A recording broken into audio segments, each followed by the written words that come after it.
लोगों का आवाज है ये, जिस परमेश्वर ने हमारे लिए आजाद कर दिया है, जिस आजादी का संदेश दे दिया है, आजाद कर दिया है, तो आवाज क्यों नहीं बुलंद हुआ है।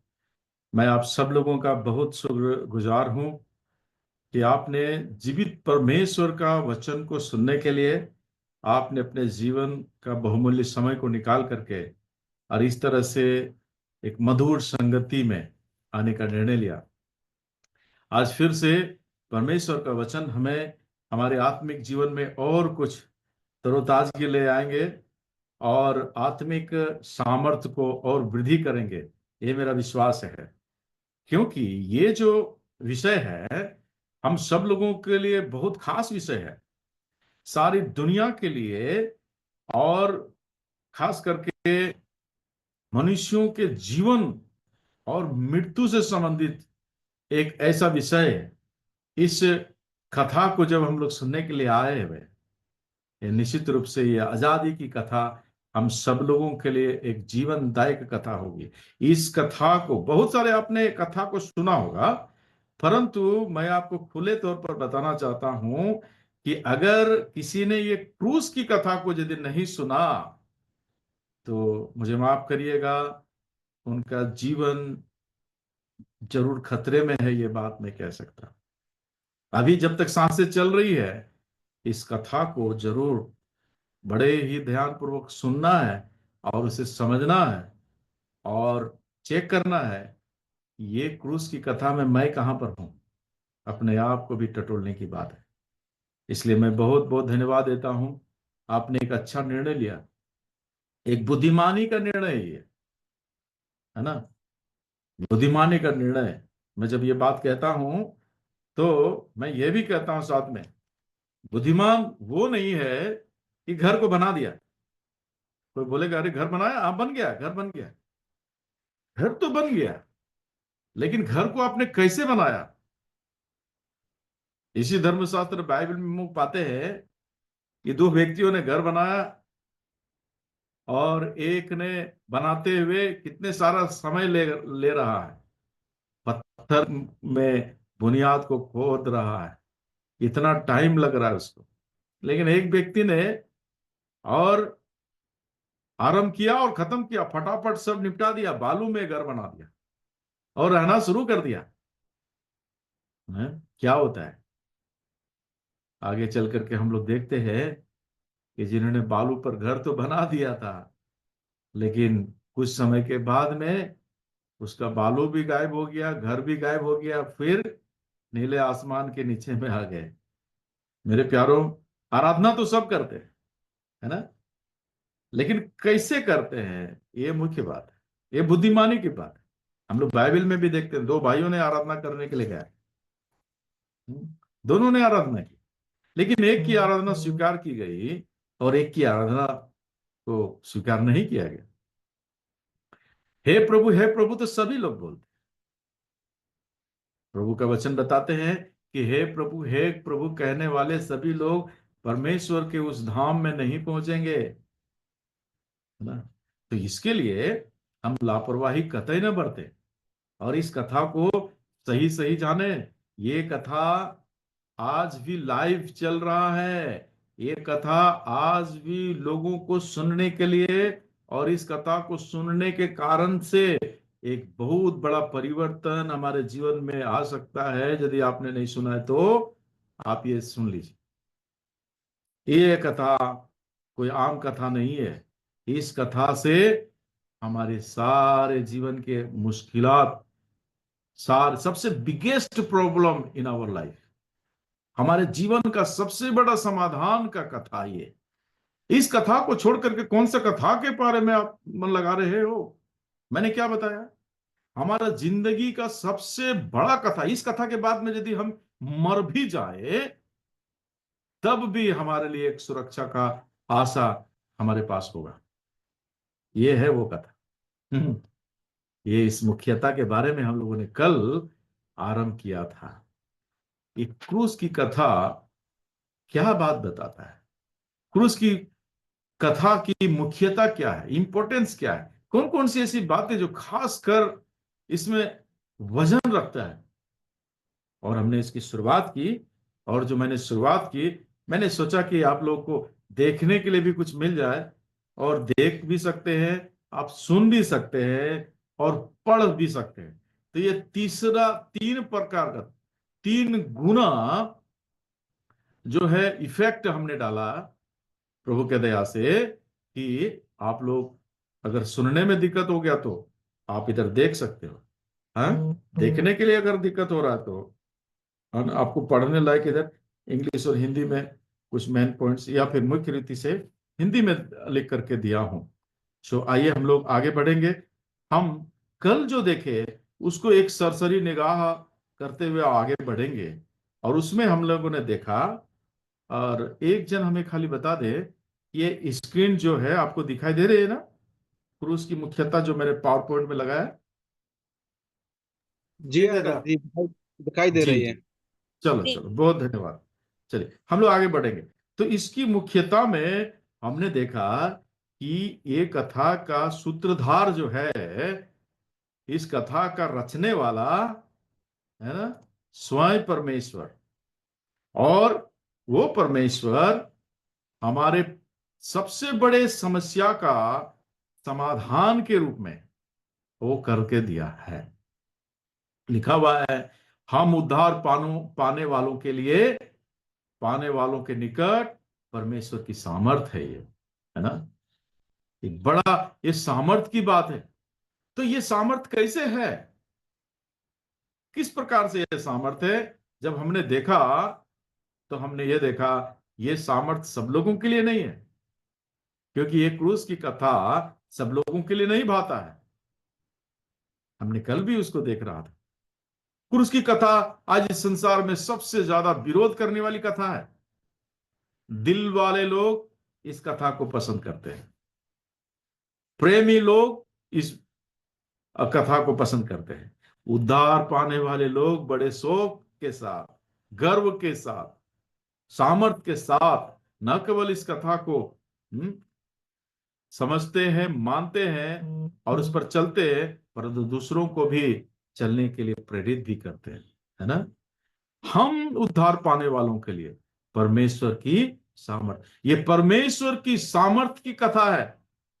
मैंने पहले भी बताया, अगर ये क्रूस की कथा जिसके जीवन में नहीं है, उसके पास परमेश्वर की ओर से अभी तक सामर्थ नहीं मिला।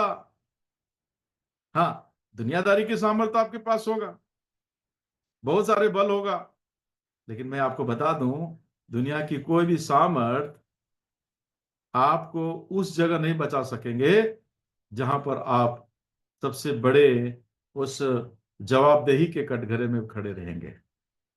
वहां पर परमेश्वर का सामर्थ्य ही बचा पाएगा। अगर इसलिए ये परमेश्वर का ताकत अगर नहीं है हमारे पास, तो हमें एक बार रुक करके सोचना पड़ेगा मेरे प्यारों। आप बने रहिएगा, ये भारी नहीं है। भारी वाला सारा चीज प्रभु ने कर दिया है, और हमारे लिए बहुत ही हल्का करके दे दिया है। ठीक है, सो हम लोग बने रहे। ये परमेश्वर का सामर्थ्य की कथा है। कैसे है परमेश्वर के सामर्थ्य की कथा? ये परमेश्वर की ओर से किया गया इंतजाम है। मैंने आपको पहले बताया, ये हमारे सबसे बड़े समाधान का ये कथा है ना। क्या करता है परमेश्वर यहां पर? परमेश्वर पापों से निपटता है, परमेश्वर निपटारा करता है, मुक्ति का काम को पूरा करता है, हमारे छुटकारे के काम को पूरा करता है। तो परमेश्वर हल्की बातों को इधर नहीं हम लोग देख, सबसे बिगेस्ट समस्या को प्रभु समाधान करता है। इसलिए ये हमारे लिए बहुत महत्वकारी बात है। हमने ये भी देखा था कि इसके लिए सबसे पहले उसने शक्ति का प्रदर्शन किया। परमेश्वर क्या कर रहा है? अपनी शक्ति का प्रदर्शन किया। किस प्रकार से उसने शक्ति का प्रदर्शन किया बोल करके हमने कुछ पदों को भी देखा था।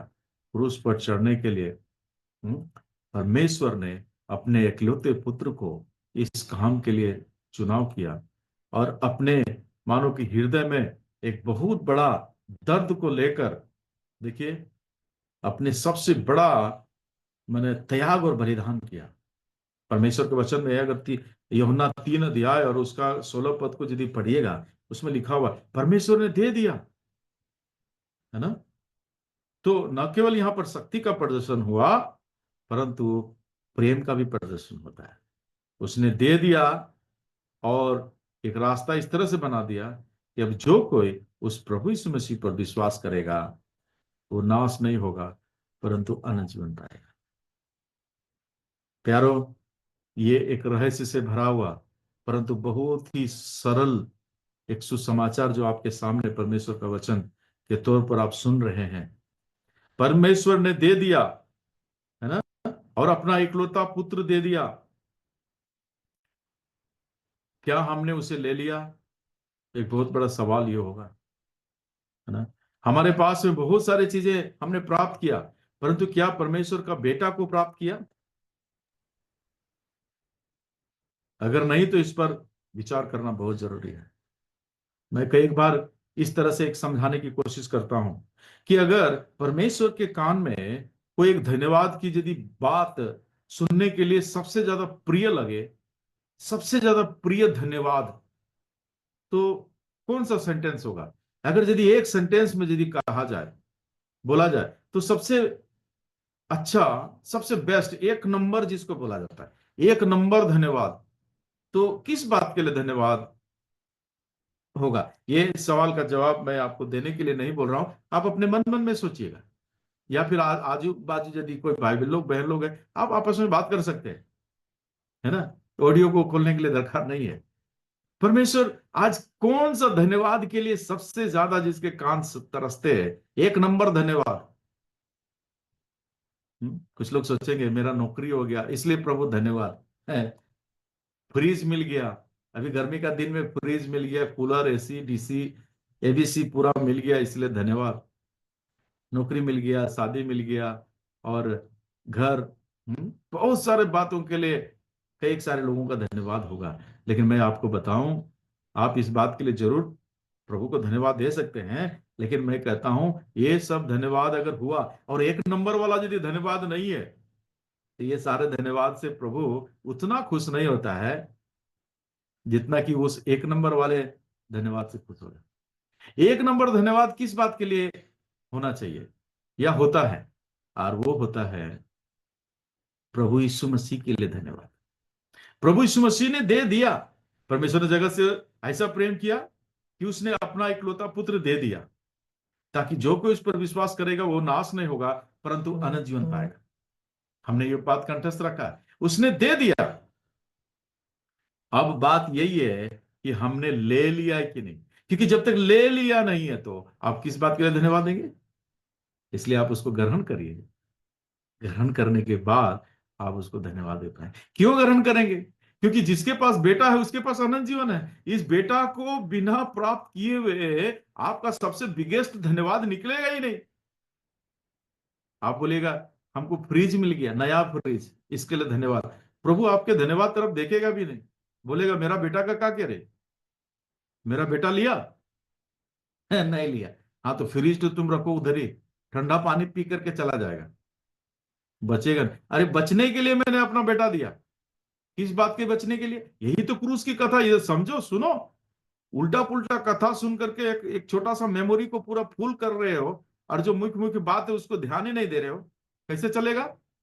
जब बता रहे थे इधर उधर माथा घूम करके उधर भुजिया बना रहे हो, तो कहां से होगा? साफ साफ ये बता रहा हूं, सब काम छोड़ करके इसके बारे में ध्यान दीजिएगा। ये एरू गेरू कोई कथा नहीं है, ये हमारे जीवन को बदलने वाला कथा है। ये ऐसी ऐसी घटना, जिस घटना का सूत्रधार, जिसका प्लानिंग, जिसकी योजना, बारीकी से सारा सेटिंग, सारी बात बहुत ही बारीकी से सेट किया गया, योजना बनाया गया, और सब कुछ योजना के तहत पूरा करके घोषणा कर दिया गया, पूरा हुआ, पूरा हो गया है, फिनिश्ड। वो वाला बात है, और धमाका होता है, फिनिश्ड। वो कितना बड़ा ये प्रभु बोला है ये परमेश्वर की सामर्थ है। जो लोग विश्वास का किया हुआ है, आप ये वचन को सुन के देखिए, आपके अंदर में वो सामर्थ का पिटरा खुलेगा, आपको बल मिलेगा। क्यों? क्योंकि ये रजवार नहीं बोल रहा है, ये परमेश्वर का वचन बोल रहा है।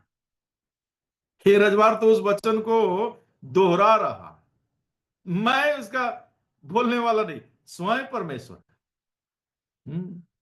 जो विश्वास किया हुआ है, विश्वास करने वालों के लिए ये क्रूस की कथा परमेश्वर का सामर्थ्य है, बल है। बड़े गर्व के साथ में इस बल का हम लोग उपभोग करते हैं मेरे प्यारो। तो यहां पर शक्ति का भी प्रदर्शन है, प्रेम का भी प्रदर्शन है, और यहां पर हमारे सारे दुखों का भी निवारण है। आप दुख किसको समझते हैं? पीड़ा किसको समझते हैं? आज जितना भी इस संसार में मनुष्य लोग भोग रहे हैं, कष्ट सह रहे हैं, ये क्या है? ये कुछ भी नहीं है, ये हल्का सा क्लेश है। आपने सुना?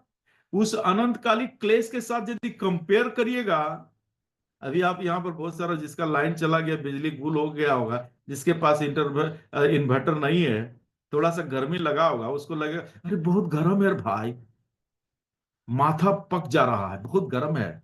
ए भैया, बैठ जाइए भैया, इधर उधर मत हिलिए।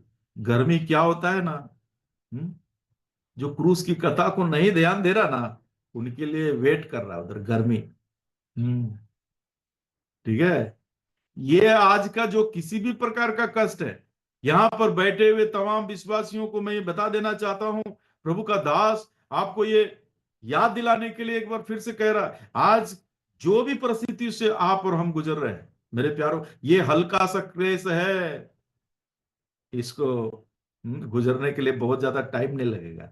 इसलिए प्रभु का धन्यवाद दीजिए कि इस क्लेश से होकर भले ही हम गुजर रहे हैं, दुख से कष्ट से होकर भले ही गुजर रहे हैं, लेकिन हमारे पास में है, और उस बड़े संकट से छुटकारा पाने का एक आनंद है। परमेश्वर का सामर्थ्य हमारे पास में है, जो उस बड़े संकट को टाल दिया गया है। क्या ये बात सुनकर के हमें आनंद नहीं होता? ये हल्का सा क्लेश, मैंने कल भी ये बात को याद दिलाया था कि आनंद, प्रभु बोलता है कि आनंदित है बाबू लोग, आनंदित रहो। मैं दोबारा बोलता हूं, अगर ठीक से नहीं सुना तो, आनंदित रहो। मैं फिर से कहता हूं, आनंदित रहो। फिलिपियो 4:4। और एक व्यक्ति बोलता है कैसे आनंदित रहे? इतना सारा महंगाई है, इतना सारा झोल झलापा हो रहा है, इतना सारा बेईमानी हो रहा है, इतना सारा हक अधिकार छीना जा रहा है, कैसे आनंदित रहे? ये प्रभु बोल रहा है, इसलिए आनंदित रहना जरूरी है। क्योंकि सबसे बड़ा समाधान, सबसे बड़ा समस्या का समाधान हो गया, आप कैसे आनंदित नहीं होंगे? अगर आपको ये समझ में यदि नहीं आई कि क्रूस की कथा ने कर क्या दिया है, तब तक हाँ, सच में आप कैसे आनंदित होंगे? इसलिए कहता बैठ के सुन लो भैया, ये ऑलरेडी ये एपिसोड पार हो चुका है, अब इसका बेनिफिट लेने का टाइम आ गया। इस कथा को सुन लीजिए और अपने आप को इसमें इन्वॉल्व कर लीजिए, बस हो गया, आनंद में सहभागी हो जाइए। तो हमने ये कल देखा था, ये हमारे सारे दुखों का निवारण, बिगेस्ट दुख। इसके अलावा जो हम लोग इस संसार में दुख सह रहे हैं, वो हल्का सा क्लेश है मेरे भाई। ये गवाही देने के लिए है कि आप और हम कह सकते हैं कि हाँ, हमने दाम, ये हमारा क्रूस है। प्रभु ने कहा अपना अपना क्रूस उठा के, इसे दुख और दर्द जो है एक प्रकार से क्रूस ही तो है।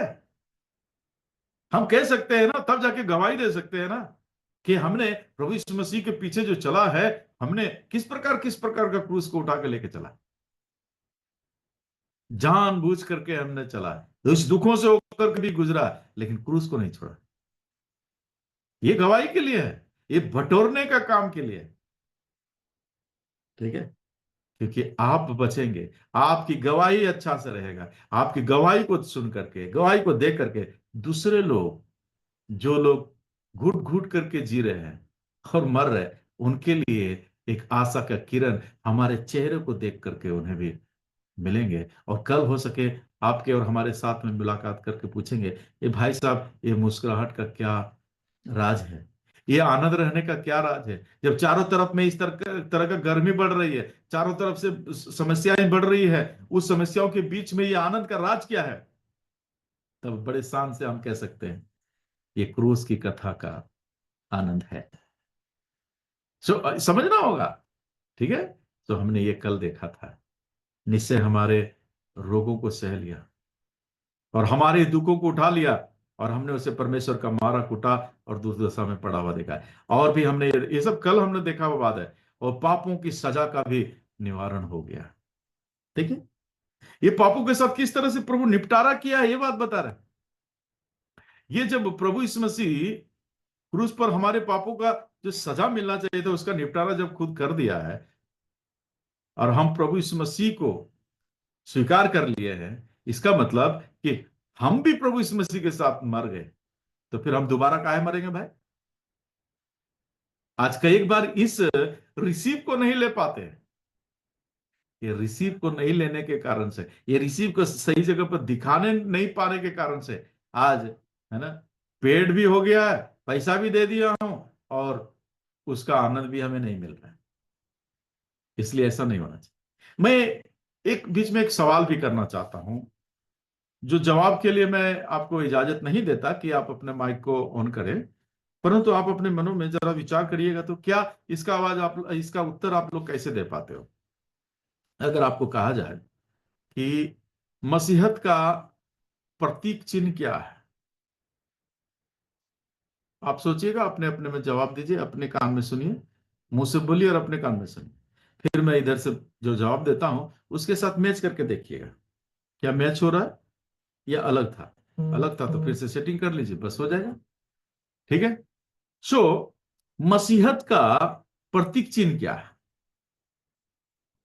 मैं कहता हूं, मेरे हिसाब से जो बाइबल बताते, मैं जो समझा वो है खुला हुआ कब्र। क्रोस जो है, क्रूस की जो हम लोग कथा में देख रहे हैं, वो परमेश्वर ने अपने बेटे के द्वारा से उस दाम को पेड किया गया है। और खाली हुआ कब्र मानो के एक वो रिसीव है, पेड किया है ना, वो रिसीव है। प्रभु का वचन बताते हैं, है ना, कि मर तो गया, इस कलवरी के क्रूस पर हमारा प्रभु मर तो गया, लेकिन अगर पहला कुरिन्थियों 15 का 17 यदि आप पढ़ेंगे तो ऐसा लिखा हुआ है, और यदि मसीह नहीं जी उठा तो तुम्हारा विश्वास व्यर्थ है और तुम अभी भी अपने पापों में ही हो। इसलिए सबसे बड़ा हमारा विश्वास का आधार है, न केवल क्रूस पर जान दे दिया, लेकिन प्रभु यीशु मसीह जी भी उठा। इसलिए बहुत सारे मसीह लोगों के लिए प्रतीक चिन्ह में केवल क्रोस मिलता है, लेकिन हम विश्वास करने वालों के लिए, याद रखिए, अपने इसको अपग्रेड करना पड़ेगा। केवल मरा नहीं है, मर करके दफन हुआ और दफन करके जी उठा है। वो खाली कब्र, है ना, खाली कब्र, वो है सच में बोलने से वास्तविक मसीहत विश्वास का एक प्रतीक चिन्ह है वो वाला, है ना। सो ये हमारे पापों का निवारण कर दिया। अब कोई यदि हमको धमकी दे, अरे तू ऐसा ऐसा रंग बिरंगा पाप किया था, तुरंत तो रिसीव दिखा है भाई, कहा रे बाबू, हद में रहिए, ये देखिए रिसीव। गुनाह किया था, बात सही है, लेकिन दाम भी पूरा पूरा चुका दिया गया। आप बेकार को पुरानी बातों को याद दिला करके हमको डराने के और अपने वश में रखने के लिए, जो इतने दिनों तक आपने हमें वश में रखा था, वश में रखने के लिए आप कोशिश मत करो। अब हमें लड़ाई झगड़ा नहीं करना, सामना करना है। प्रभु ने बोला सामना करो, वो भागेगा। तो सामना कैसे करिए? सच्चाई, तुम सच्चाई को जानोगे और सच्चाई तुम्हें आजाद करेगा। ये सच्चाई। क्रूस की कथा एक रिसीव है, एक रिसीव, जिसको हम लोग इस प्रभु यीशु मसीह ने फिर से मृतकों में से जी उठा, उस रिसीव को हम लोग मन में रखते हैं। कल कल जो हम लोग रविवार रविवार क्या बताते हैं? रविवार जी उठा उस दिन को स्मरण करने के लिए हम लोग, जब तक मसीह ना आ जाए तब तक उस मेज में से शरीक होते हुए हम लोग मृत्यु का प्रचार करते हैं। यस, गर्व के साथ कहते हैं हमारे लिए प्रभु यीशु मसीह मर गया है, और यही हमारा सामर्थ है, परमेश्वर की सामर्थ है। जब ये बोलता हूं कि मसीह हमारे लिए मर गया, इसका मतलब अभी मैं फिर से मरने के लिए दरकार नहीं है। मैं इसको बार बार बोलता हूं, जब भी हम किसी भी मुश्किलात में आए, हम उस रोग को, उस कष्ट को, उस दुख वेदना को, उस परीक्षा के समय में आप प्रभु यीशु मसीह के उस बलिदानात्मक मृत्यु का स्मरण करके बड़े नम्रता के साथ इसको व्याख्या करें, इसको सामने लाए, बार बार उसको दोहरा। यस, सच में मैं पापी था, ये बात सच है, लेकिन मैं आज उद्धार पाया हुआ, बचाया गया, मुक्त हुआ, उद्धार पाया हुआ पापी। हम्म, पापी था, लेकिन प्रभु ने हमें उस पाप की सजा से निवारण कर दिया, मुक्त कर दिया। दूसरा बात हम लोगों ने देखा था कि इस क्रूस के कारण से प्रभु ने हमारे साथ में एक नया संबंध जोड़ दिया, है ना। इस नया संबंध जब हम लोग बोलते हैं, तो हमने कई सारा बिंदुओं को देखा था कि कैसे ये नया संबंध हुआ, कि उसने हमें ग्रहण योग्य बना दिया। प्रभु अब हमें स्वीकार करने के लिए, जो सबने पाप किया था और परमेश्वर की महिमा से दूर चला गया, रहित हो गया, अभी क्या करते हैं, इधर नया बनाने के द्वारा से हमें नजदीक लेके आते हैं, उसे ग्रहण ग्रहण योग्य हमें ठहरा देता है। अभी मैं तुझे ग्रहण करने के लिए कोई रुकावट नहीं बेटे, तुम मेरे अभी गोद में आ सकते हो। तुम मुझे हे अब्बा, हे पिता बोल करके पुकार सकते हो। जितनों ने मुझे ग्रहण किया, मैं उसे अपना संतान होने का अधिकार दे दिया है। तो ये नया संबंध जो बना दिया है, उसमें ये हमें ग्रहण कर लेता है।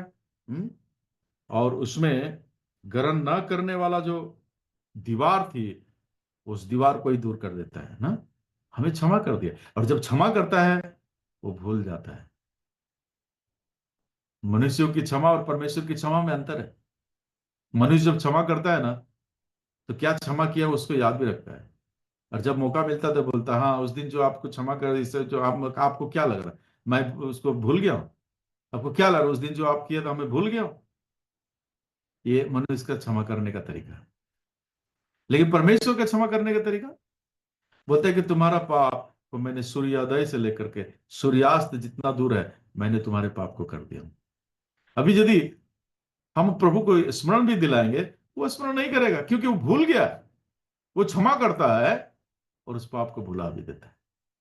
हम याद करें एक बार हम लोग को, प्रभु मैं वही हूं, वो फलनुआ जो ऐसा बदमाशी कर रहा था ना, मैं ऐसा चोरी कर रहा था, ये कर रहा था। वो बोले, कौन कौन रजवार की बात कर रहे हो?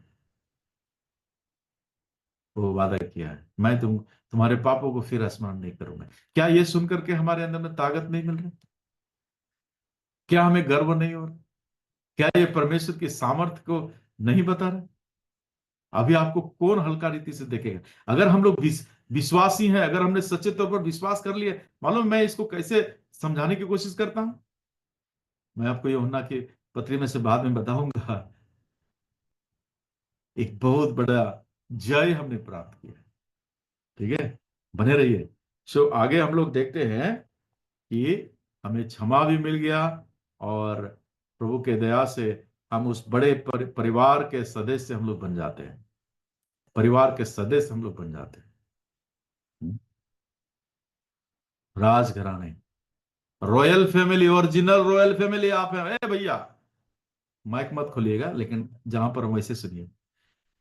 आप अगर विश्वास किए हैं, अगर आप प्रभु यीशु मसीह पर विश्वासी हैं, क्रूस की कथा आपके जीवन में लागू हो गई है, उस क्रूस की कथा को आपने यदि स्वीकार कर लिया है, मालूम है आप कौन है? आप बोलेंगे, भैया ये घास फूस का घर में रहता हूँ, ये टीन का छपड़ी में मैं रहता हूँ, बिजली नहीं है, ये नहीं है, बहुत सारा ये सब सारा चीज नहीं है। ए मेरे भाई और बहन, आप सच्चे रॉयल फैमिली के हो। ठीक है, आप अभी इस संसार के घर को मत देखिए। आपके लिए तो हमारा प्रभु है, बिग ब्रदर हमारे लिए घर को बना रहा है। घर तो बन गया, लिखा वो जगह तैयार कर रहा है। ठीक है, तो जगह तैयार कर रहा है आपके और हमारे लिए। बताइए, हम लोग कितना खुश हैं, आनंद पाए हुए धन्य लोग हैं, ब्लेसेड लोग हैं, आशीष पाए हुए लोग। प्रभु हमारी सहायता करे ये बात को जितना ज्यादा हम लोग वचन को अपने हृदय में रख छोड़ेंगे, उतना ज्यादा वो सामर्थ्य बरकरार रहेगा। जब हम लोग ऐसे सच्चाइयों को अब भूलते रहेंगे, हमारा एक प्रकार से बैटरी जो है, आत्मिक बैटरी डिस्चार्ज होता चला जाएगा। इसलिए हमें भूलना नहीं है हम कौन है, मसीह में हम कौन है, हमारा ताकत क्या है, प्रभु ने हमें किस तरह से, ये सब कुछ हमारे किसी काबिलियत के आधार पर नहीं है कि हम कोई घमंड करें। ये सब कुछ प्रभु ने किया है, ये प्रभु ने दिया है, इसे हम खो नहीं सकते, क्योंकि इसे हम अपने बलबूते से नहीं प्राप्त किया है। समझिएगा इस, ये हमारे किसी भलाई के और अच्छाई करने के कारण से हमें नहीं मिला, है ना। इसलिए इसमें खोने का डर नहीं है। बात इतना ही है, पक्के तौर पर वचन के आधार पर, नियम के आधार पर सही सही ढंग से समझ बूझ करके प्राप्त करना, जानना हो। पुरुष की कथा को बीच में आधा सुन लीजिएगा, समझ लीजिएगा और चलना शुरू कर देंगे, होगा नहीं। इस क्रूस की कथा में यदि आप सच में विश्वास आपने कर लिया है, तो आप इस बड़े सदस्य, इस परिवार का एक सदस्य बन गए हैं।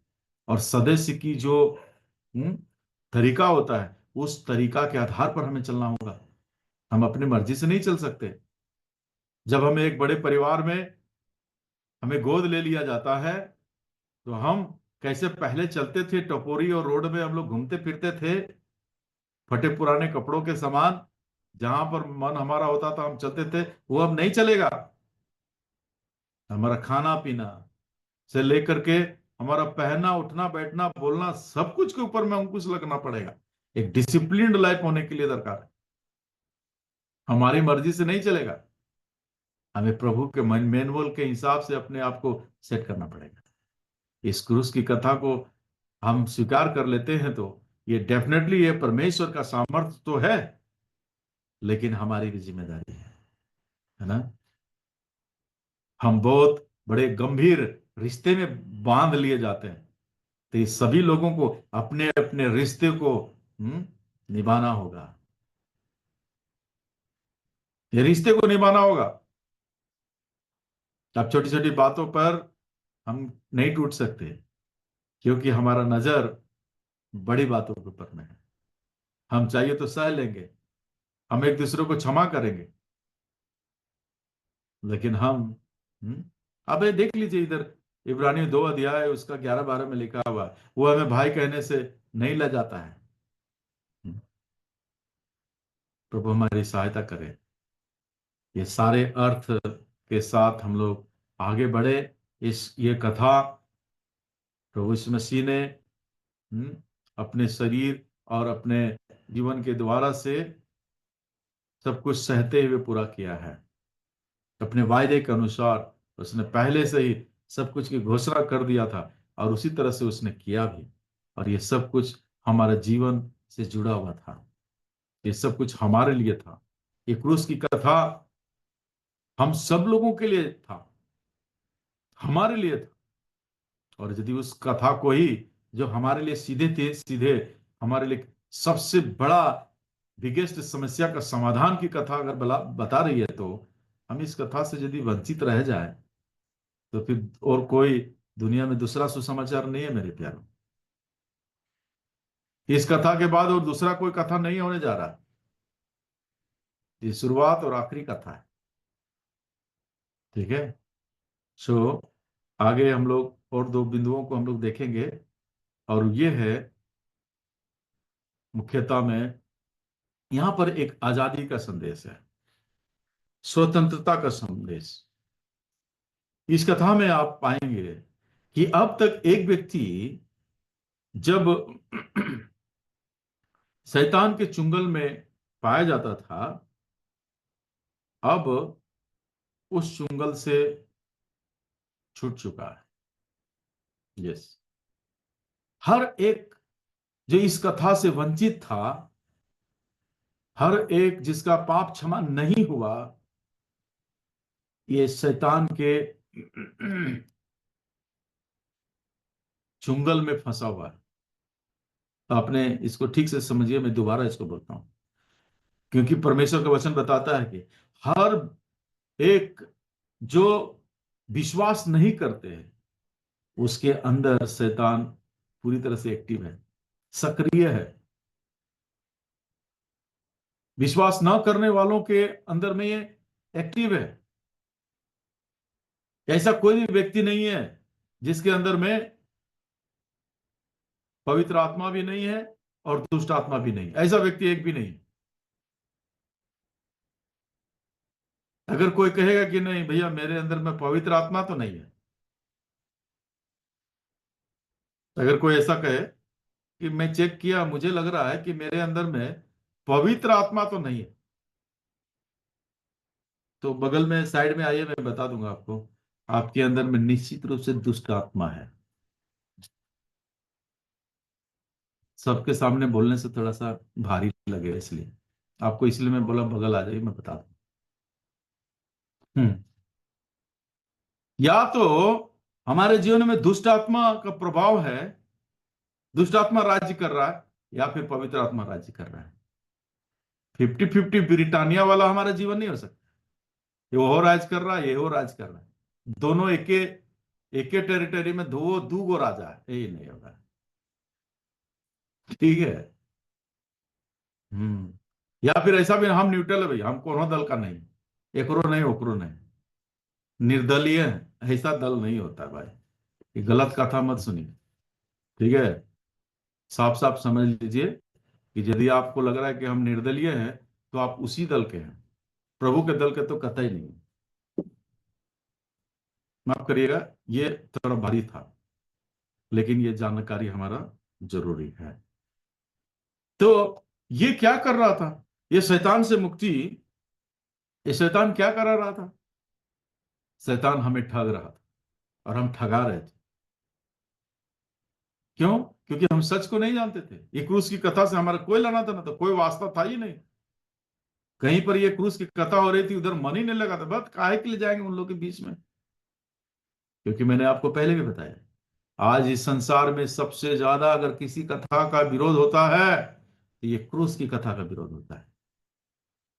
जिस क्रूस की कथा में सारे लोगों का, जघन्य से जघन्य अपराधियों को कैसे भी मुसीबत से मुक्ति का जो संदेश देता है, आज वो शैतान नहीं चाहेगा कि किसी के पास में सचमुच का मुक्ति का संदेश मिल जाए।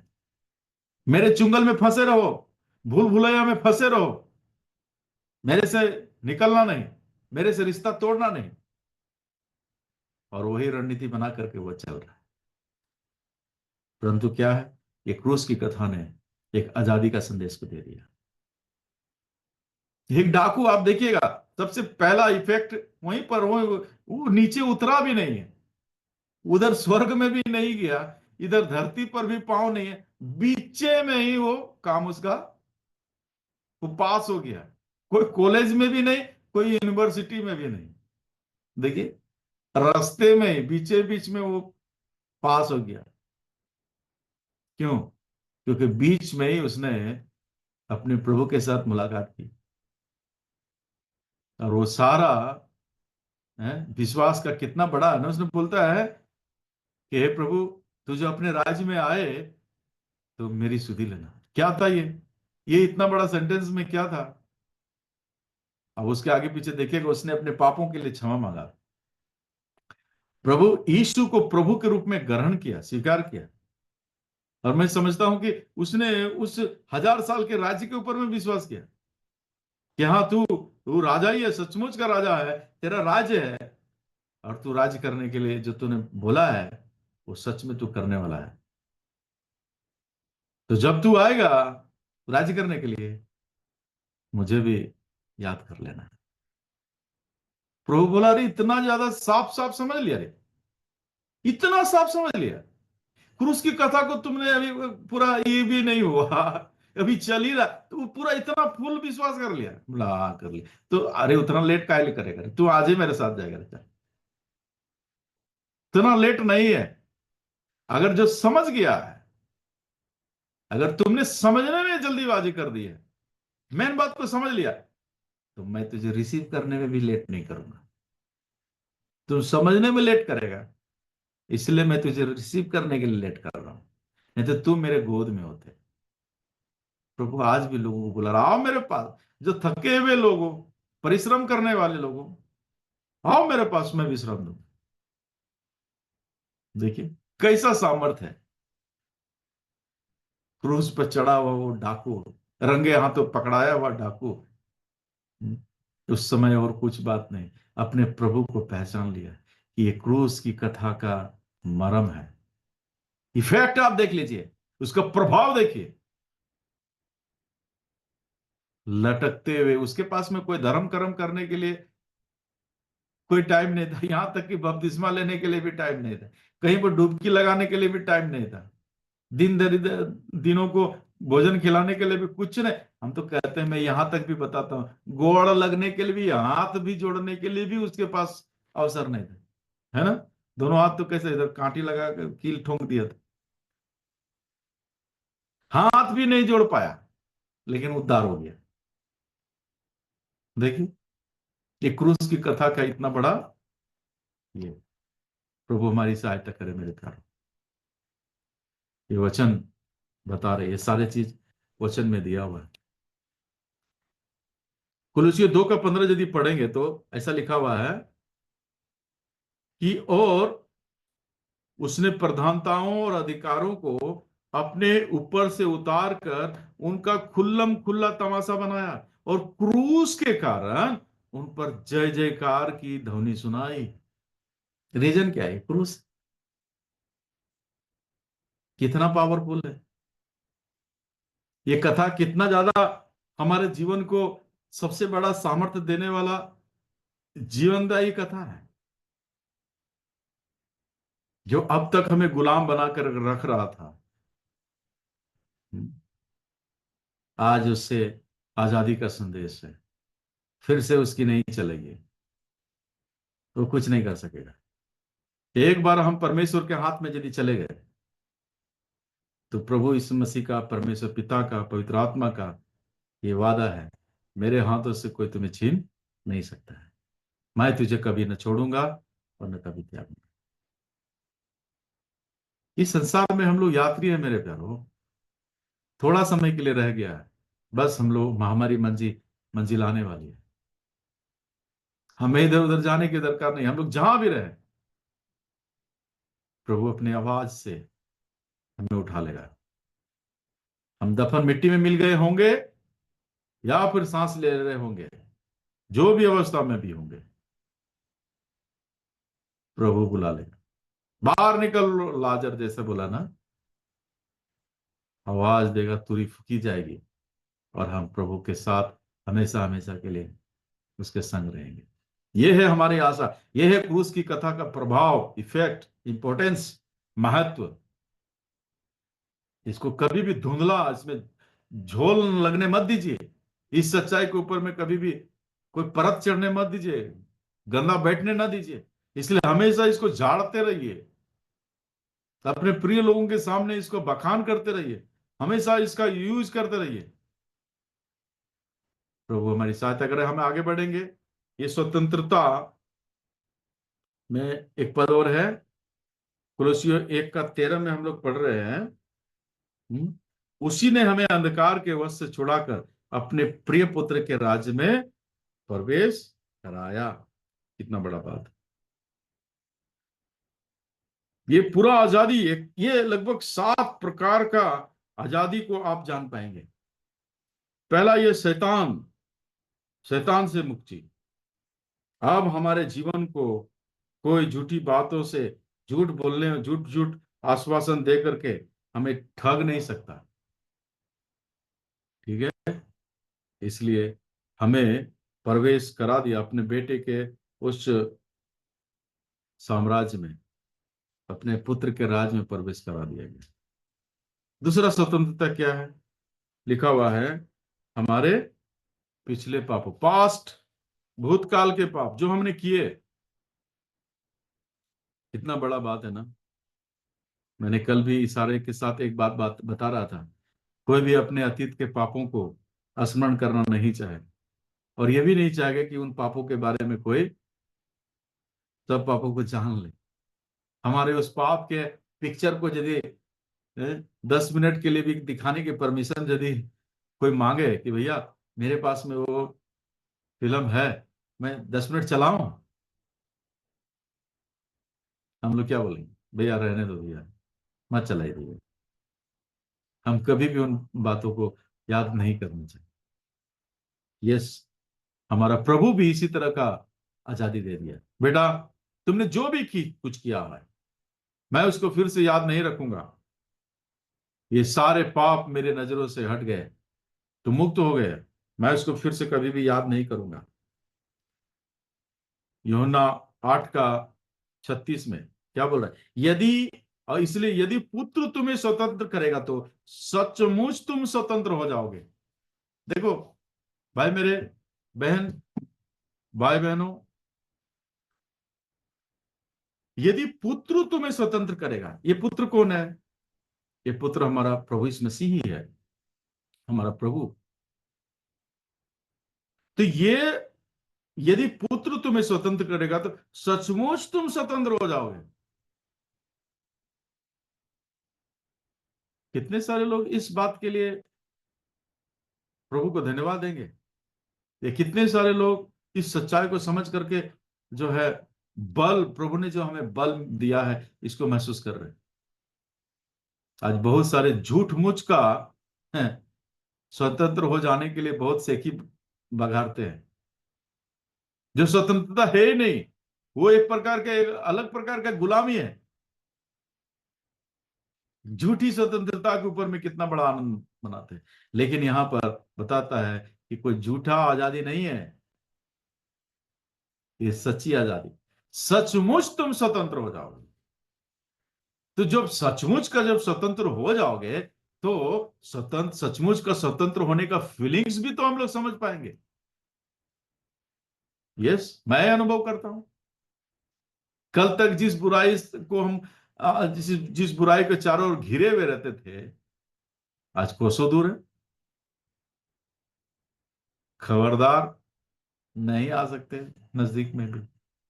कितना बड़ा आनंद की बात है प्यारो, ये हमारा भाग है, ये है सामर्थ, ये है आजादी का संदेश। कुलुसियों 2 का 13, और उसने तुम्हें भी, जो अपने अपराधों और अपने शरीर की खतना रही दशा में मुर्दे थे। हम लोग कैसे थे? ये देखिए ओरिजिनल अवस्था, हम लोग मुर्दे थे, मुर्दार थे, क्या कर दिया? उसके साथ जिलाया और हमारे सब अपराधों को क्षमा किया। ये सुन करके थोड़ा पावर मिलता है। किसने, कौन ये बोल रहा है? इसको भी जरा पहचान लीजिए। कोई यहाँ राजनेता बोल रहे हैं? नहीं, साक्षात प्रभु। अब प्रभु से तो एक ही बात नहीं होता है ना? क्या नहीं होता? तो उसके लिए असंभव है ना? सुनिएगा, चलो बोलते प्रभु के लिए कोई असंभव नहीं है, लेकिन बाइबल में लिखा हुआ है प्रभु के लिए भी एक बात असंभव है, क्या? झूठ बोलना। नेगेटिव बात है, इसलिए झूठ बोलना असंभव है। वो झूठ नहीं बोल सकता है, वो अपना इनकार नहीं कर सकता। वो यदि बोल दिया है तो मुकरेगा नहीं। और वो बोलता है तुम्हारे सब अपराध, इंस्टॉलमेंट में वो क्षमा नहीं करता, एक ही साथ, फुल पेड। कोई भी पापों को दूसरे कोई काम करके या फिर ऐसा नहीं बोलता है बेटा 60 मैं कर दिया तो 40 तो अपने हिसाब से कर लेना, ऐसा नहीं। अब कोई बलिदान बाकी नहीं है, एक ही बार बलिदान चढ़ाया, क्रूस की कथा हो गई, तमाम हो गया सब। बस उसका आनंद हम ले सकते हैं। यह है परमेश्वर का इंतजाम। तीसरी बात हम लोग देखेंगे, और वो है, हमने देखा पिछले पापों से भी मुक्ति और वर्तमान पापों से भी मुक्ति। यस, रोमियो 6 अध्याय का यदि 14 पद को यदि हम लोग पढ़ेंगे तो हमें मिलता है, तब तुम पर पाप की प्रभुता न होगी, क्योंकि तुम व्यवस्था के अधीन नहीं वरन अनुग्रह के अधीन हो। यस, वर्तमान में भी पाप, अभी भी हमारे जाने अनजाने में पाप हो सकता है। कोई भी ऐसा बिलीवर नहीं है जो बोल सकता है कि, है, हमने उद्धार पाने के बाद में कोई भी पाप, कोई भी गलती हमसे नहीं हो सकता है, अभी भी हमारे अंदर में पाप का स्वभाव है, हम गिर सकते हैं। लेकिन ये इतनी भी बड़ी सच्चाई है कि अगर सच में हमारा उद्धार हुआ है तो हम गिरे हुए नहीं रह सकते। हम उस पर जय पाएंगे, हम उठेंगे, हम रोएंगे, और हम उसी अवस्था में बने नहीं रहेंगे, परंतु हम उससे निकलने के लिए आवाज देंगे, पछताएंगे। तो प्रभु ने कहा, यदि हम अपने पापों को मान लें तो हमारे पापों को क्षमा करने के लिए, हम्म, सब अधर्मों से शुद्ध करने के लिए हमारा प्रभु विश्वास योग्य और धर्मी प्रभु है। चौथी बात देखेंगे, बीमारी से मुक्ति, है ना। वर्तमान पापों से मुक्ति, बीमारी से भी मुक्ति, ताकि जो वचन, मत्ती 8 का 17, ताकि जो वचन यशायाह भविष्यवक्ता के द्वारा कहा गया था वो पूरा हो, उसने हमारे आप हमारी दुर्बलताओं को ले लिया और हमारी बीमारियों को उठा लिया। मेरे प्यारो, जब इन तमाम प्रकार की बीमारियों से दर्द होता है तो उस क्रूस की कथा को याद रखिएगा और प्रभु के सामने गिड़गिड़ा कर कहें ईमानदारी के साथ, प्रभु जी, यदि हमारे सारी बीमारी को तूने उठा लिया था तो उस बीमारी को मैं क्यों सह रहा हूं आज। प्रभु, कोई बात सिखाना चाह रहा तो बता। कभी भी निराश नहीं होना। हमें परमेश्वर ने वादा दिया है, तो हमेशा आनंदित रहने के लिए मैंने सारे इंतजाम कर दिया है। तुम कोई भी चिंता नहीं करना। अगर कभी चिंता उग रहा है, पनप रहा है, वो सारी चिंता मुझ पर डाल दे, क्योंकि मैं तुम्हारी चिंता करता हूं। हम्म? पहला पत्रस 2 का 24, वो आप ही हमारे पापों को अपने देह पर लिए हुए क्रूस पर चढ़ गया, जिससे हम पापों के लिए मरकर धार्मिकता के लिए जीवन बिताए। उसी के मार खाने से तुम चंगे हो गए। ये बीमारी से मुक्ति। आगे 5 नंबर, व्यवस्था के अभिशाप से मुक्ति।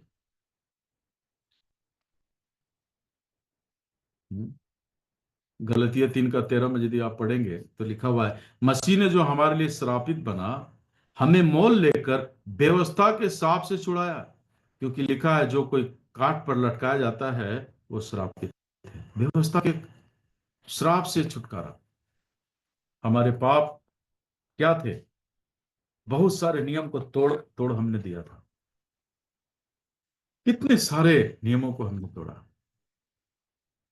लेकिन उन सारे नियमों को तोड़े जाने का जो हम लोग अपराधी थे, प्रभु ने उस अभिशाप से भी हमें मुक्ति कर दिया। व्यवस्था विवरण 28 अध्याय, मैंने उसको लिखा नहीं, बाद में आप पढ़ लीजिए, लिख सकते हैं इसको। 28 अध्याय 15 से लेकर के 68 तक आप पढ़ेंगे तो आपको श्राप और आशीष और श्राप दोनों के बारे में मिलेगा। वहां पर क्या याद दिलाता है कि हमने कितने सारे अभिशाप का कार्य किया था, जिससे हमें दंड मिलना चाहिए, तो वैसे कार्य किए थे। लेकिन इसके बावजूद भी जब प्रभु यीशु मसीह को उस क्रूस की कथा में पाते हैं, तो हम लोग पाते हैं कि वो हमारे लिए वो सारे श्राप और जो है श्रापित बन गया, जिससे कि हमें पूरा पूरा छुटकारा दे सके। छठी बात हम लोग देखेंगे, इसमें आने वाले न्याय से हमें छुटकारा दे दिया। ये है क्रूस की कथा की खासियत, इंपॉर्टेंस मेरे प्यारों। अगर इब्रानी 9 अध्याय 26 और 27 यदि पढ़ेंगे पद को, तो लिखा हुआ है, नहीं तो जगत की उत्पत्ति से लेकर उसको बार बार दुख उठाना पड़ता, पर अब युग के अंत में वो एक ही बार प्रकट हुआ, ताकि अपने ही बलिदान के द्वारा पाप को दूर कर दे। अब ताकि अपने ही बलिदान के द्वारा पाप को दूर कर दे।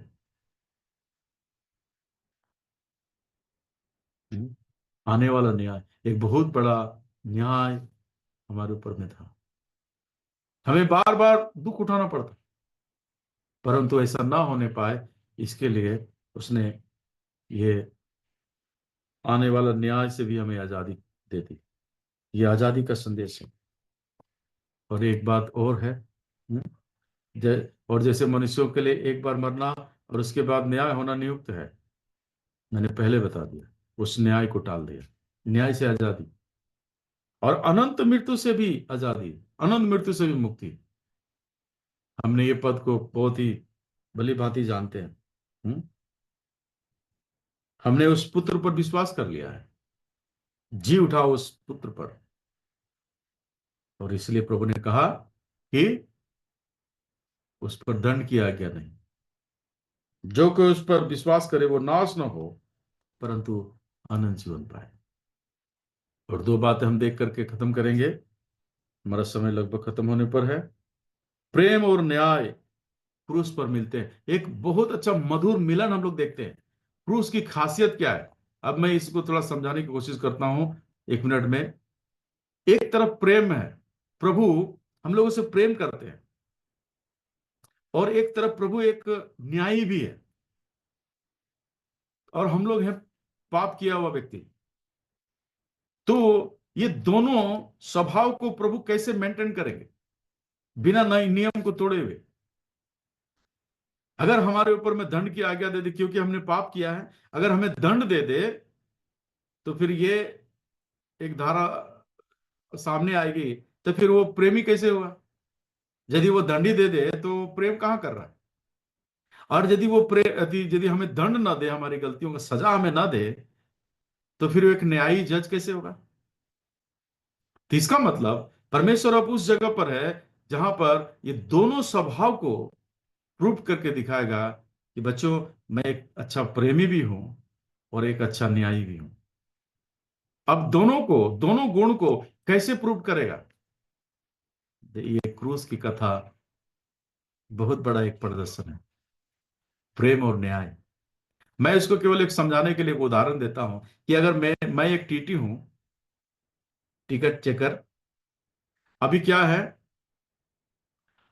मेरा बेटा अभी मान लीजिए कि विदाउट टिकट ट्रेन में सफर कर रहा है, और मैं उसको पकड़ लिया, अरे टिकट कह रहे, नहीं नहीं हम लोग दोस्त लोग जो, तो हम टिकट नहीं कटा पाए पापा से, इसलिए बोले नहीं तो तुमको फाइन भरना पड़ेगा, 200 रुपया फाइन है।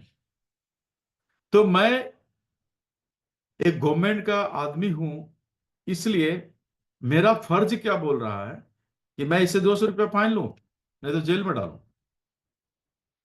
दूसरा, अभी मैं उसका बाप भी तो हूं। बाप का यदि स्वभाव को देखा जाए तो मेरा वो कर्तव्य वहां बनता है कि उस मैं अपने बेटे से प्यार करता हूं, ये नियम भी टूटना नहीं चाहिए। तो मैं प्यार भी करता हूं, और सरकार तरह से मैं गद्दार भी नहीं हूं, मैं एक अच्छा न्यायी भी हूं। ये दोनों चीज मैं कैसे करूंगा? मैं क्या करूंगा उसको? चलो 200 रुपये निकाल बेटे।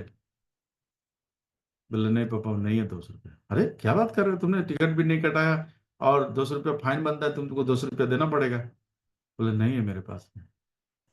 मैं क्या करूंगा? मेरे पॉकेट से मैं उसको बगल में से 200 रुपया उसको दूंगा। ठीक है, चल लो उसको देना है, मेरा रुपया उसी को दूंगा, वापस करो। बाप का भी फर्ज मैंने निभाया, और सरकारी मुलाजिम सरकारी अधिकारी का भी फर्ज निभाया। हम लोग उस गीत को गाते हैं ना, खुद ही दाता,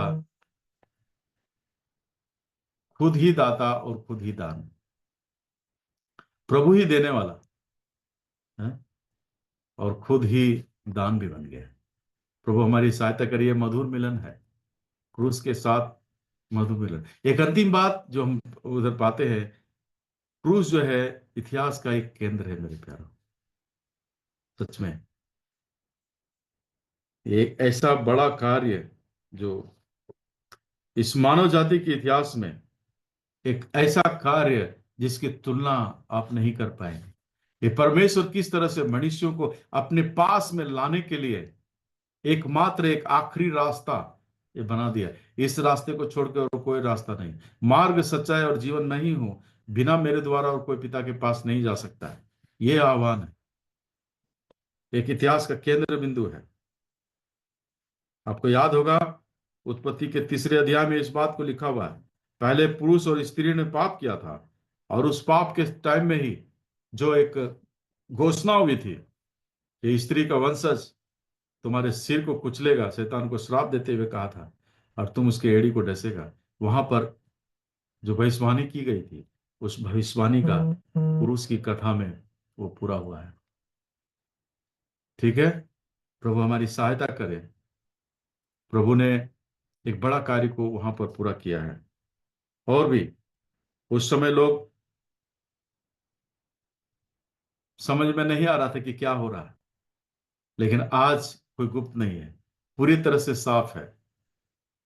आज यदि हम इस क्रूस की कथा को समझ लिए हैं कि इसके बाहर और कोई कथा नहीं है, मैंने पाप किया है और पाप के कारण से मैं दूर में हूं, परंतु प्रभु यीशु मसीह ने उस कार्य को पूरा कर दिया है।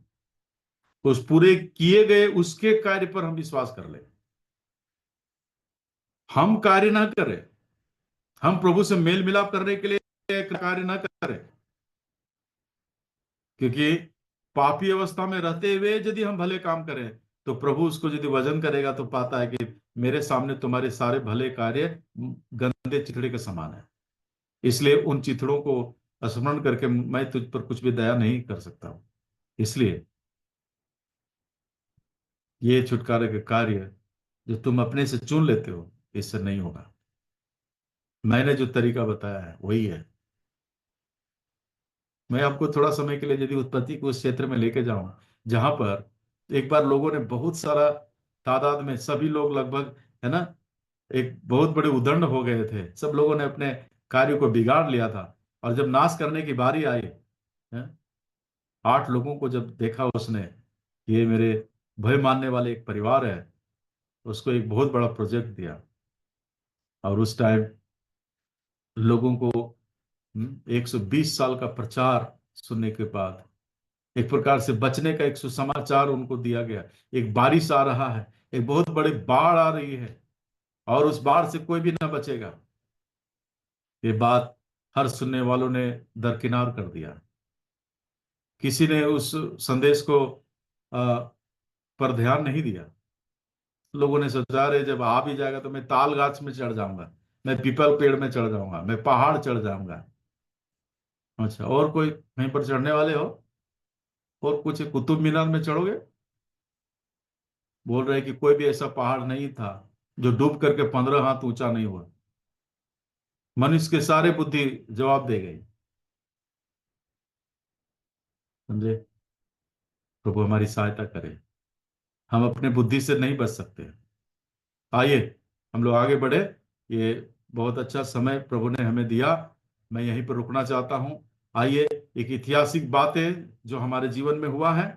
प्रभु हमारी सहायता करे कि ये क्रूस की कथा हम सब लोगों के जीवन में एक बड़ा इफेक्ट लेकर के आने वाला हो सके, और हम सब लोग सच्चे आनंद में सहभागी हो। एक बहुत बड़ा कार्य जो प्रभु ने कर दिया है, हम उस कार्य पर केवल विश्वास करके उस कथा का बहुत बड़ा आनंद हम ले सकते हैं, और प्रभु को महिमा हम लोग दे सकते हैं। प्रभु इस वचन के द्वारा से हम सबों को आशीष दे, और ये करे कि इस कथा हम सब लोगों के जीवन में एक प्रेरणादायक और बलवर्धक बात हो। और जैसा खुद कहा है, ये परमेश्वर की सामर्थ है, इस सामर्थ का लाभ सबको मिल पाए। यही कामना के साथ मैं अपना वाणी को विराम देता हूं। सबको जय मसीह की।